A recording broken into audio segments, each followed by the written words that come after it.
Donald Trump is not sane enough to remain serving in office.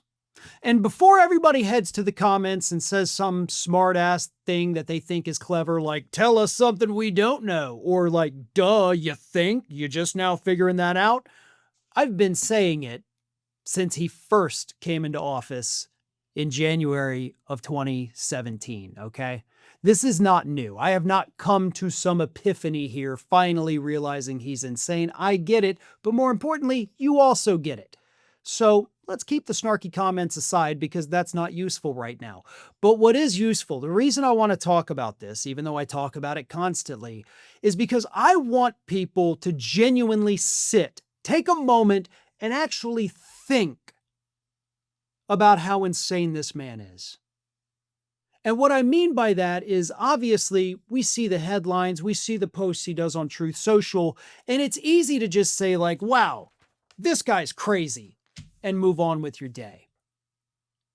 But that's not enough. It's not enough to just have that thought and then go about whatever conversation you're having, whatever task you're doing. We have to think about how crazy this man is. And what sparked me wanting to talk about this is the fact that Donald Trump, on several different days last week alone, had multiple different meltdowns, like all caps rants about just the dumbest things ever on social media.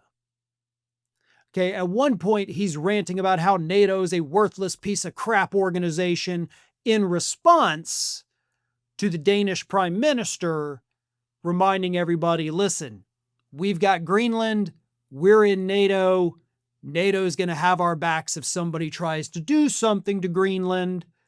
And Trump goes berserk on social media, puts out this insanely long, most of it all caps rant, none of which is based in reality.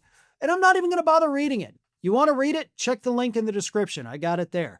Another one where he went after Somali immigrants in Minnesota and said, arrest them all, they are criminals. And then, of course, his rant against the Republican lawmakers who voted to rein in his war powers in the Senate. And he tries to cite the Constitution, not understanding that they actually do have the authority to do that, which he called unconstitutional. But he's crazy. I mean, he's genuinely not right in the head. And I'm not talking about the very likely dementia that he is suffering from. That's a whole different thing, right? That's a biological, neurological thing. I'm talking about the psychological. He has these manic mood swings, right? You never know what's going to happen to him. Like his own chief of staff, Susie Wiles, described him as the personality of an alcoholic. Okay, that's not good.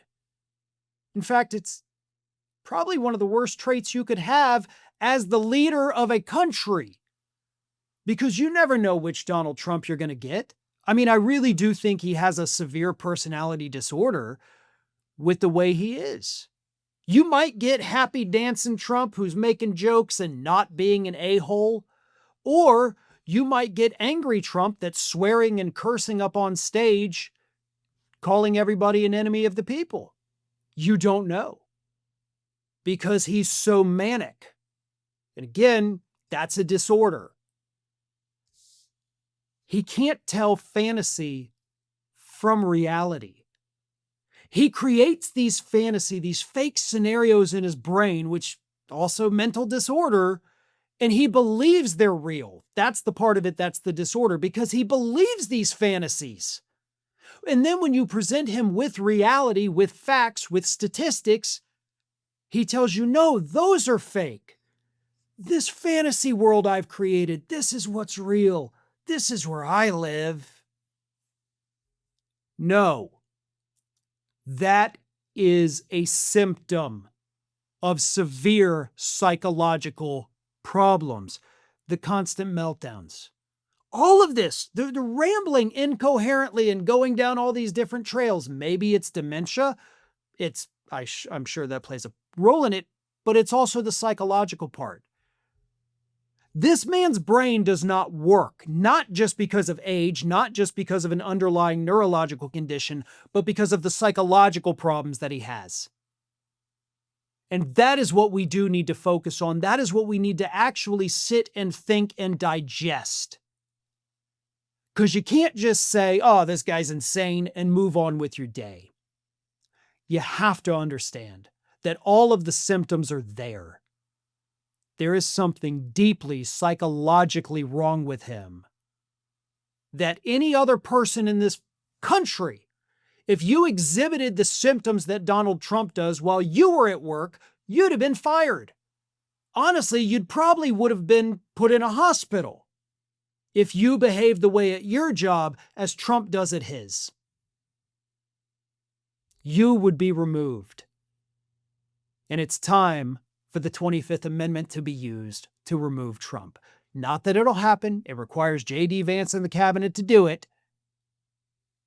But they are doing a disservice to this country. They're doing a disservice to their own political party by letting this crazed lunatic remain in power. They have the ability to get rid of him because of his psychological problems. They're all just too cowardly to actually do it. Thanks for watching, and if you are not already subscribed to the channel, please do so, and do not forget to like and comment and share widely among your friends.